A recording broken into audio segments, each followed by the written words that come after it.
had cancer about 3 years ago, and I'm in remission now. And then some of the treatment has left me unable to have my own kids. Yeah.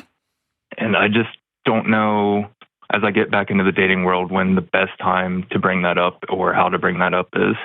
The very first date. I'm totally kidding. Don't do that. Don't do that. It'd be awesome. Hey, I'm Michael. I can't have kids. Yeah, don't do that. Tell me what the fear of that. Like, there's fear underneath that question. What's your fear? I guess if like it goes like everything's going well, and then I feel like that could just be something that torpedoes everything, and then like it's out of my control. So it's like, even if I have a great connection with someone, that could just ruin it. So let me. You have this big neon sign in front of you, okay? And it's easy to point at that neon sign, but let me get underneath that sign, okay? The main question that every human being on planet Earth wants answered is, now that you know all of me, do you still love me? And so what I want to tell you is, man, you survived cancer. You're strong. You're resilient. You got to peer over the other edge, right? Over the edge of not even being here anymore. Scary stuff. That makes you a pretty amazing guy. And I can't have kids. That's a fact about me. It's not a character indictment. That's not a character flaw. That's just a fact. I am 5'8". I only date tall guys. Well, I'm amazing and I'm 5'8". You get to opt in or out of this. I've been married before. I'm an amazing woman, and I was with an abusive guy. I'm still amazing. I'm still a great person, and you get to choose. That deeper question is, now that you know me, do you still love me? And I guess I want to share with you that I've been married for 23 years now. I still ask that question.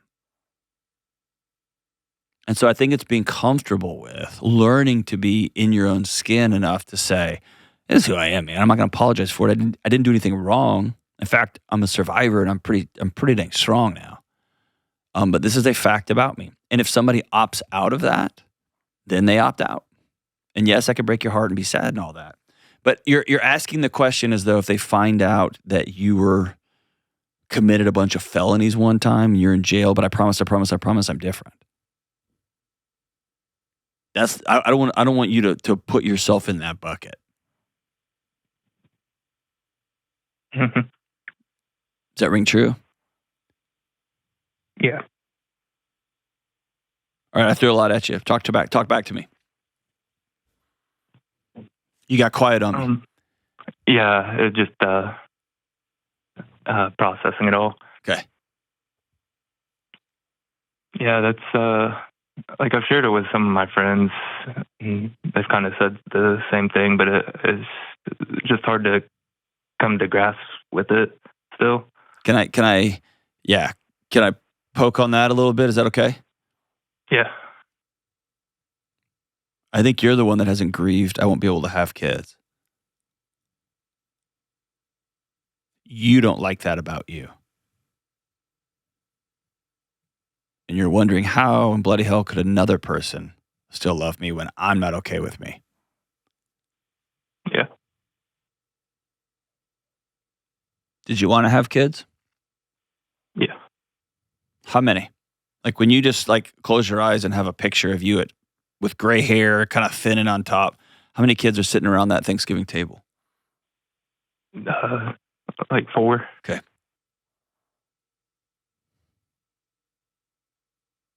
I can feel it inside my chest, like it's slowly dropping into my guts. I'm sorry, man. Thanks. That breaks my heart for you.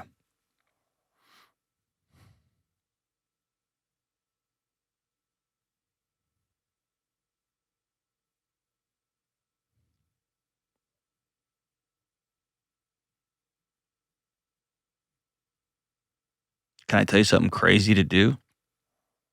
Yeah.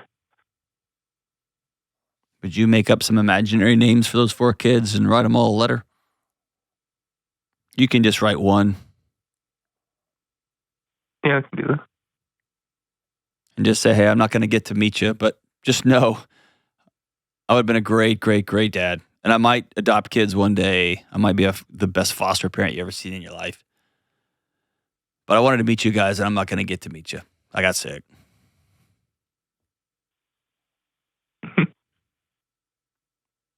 And if you're a real gangster, which I don't know if I would be, but you're stronger than me. you went through cancer treatments. You might get a couple of buddies and just say, this is going to be the weirdest thing I've done, but I'm going to read this out loud. I got to share this with other people. Yeah. It's hard to ask somebody else to love us when we really think there's a thing about us that's unlovable. Yeah. And I don't think this makes you unlovable, but it does break my heart for you because this is a tragedy for you. Yeah, it's been hard. Yeah. Will you make me a promise in your grief? Put some guardrails on your grief. And I know that sounds bananas, and nobody's probably ever told you that before. But make a commitment to not drink a lot. And make a commitment to call somebody if you get sad. And make a commitment to not go down some pornography rabbit hole or some online gambling rabbit hole. Just make a commitment to head directly into the middle of this hurt. Acknowledge those 4 kids that won't ever be at that kitchen table. And then make space for, maybe I'm going to adopt someday. I'm going to find some woman who's just all in on me and wants to build a life with me. And by the way, not if, but you will. You'll find that person. And you'll say, I can't have my own biological kids. And here, can I tell you how I know this? One of my closest friends on the planet, a couple, he had cancer. He can't have kids. And they work at a children's ranch. They take care of young people. And they are astounding foster parents. And both of them get sad every once in a while about the bio kid thing. All of it's true.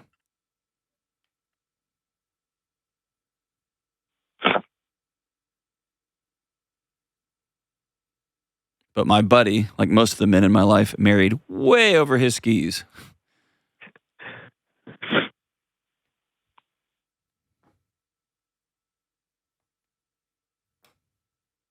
So I'm not just blowing smoke at you. I know this to be true because these people are in my life and I love them. And they're extraordinary. Yeah.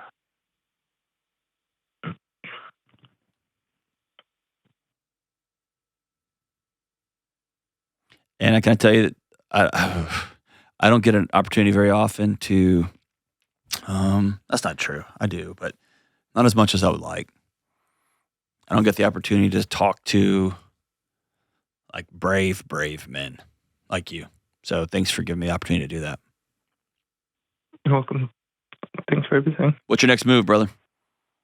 I'll probably write that letter like you suggested, and then get a hold of some of my closest friends. And announce to them that you're going to do something weird, okay? Yeah.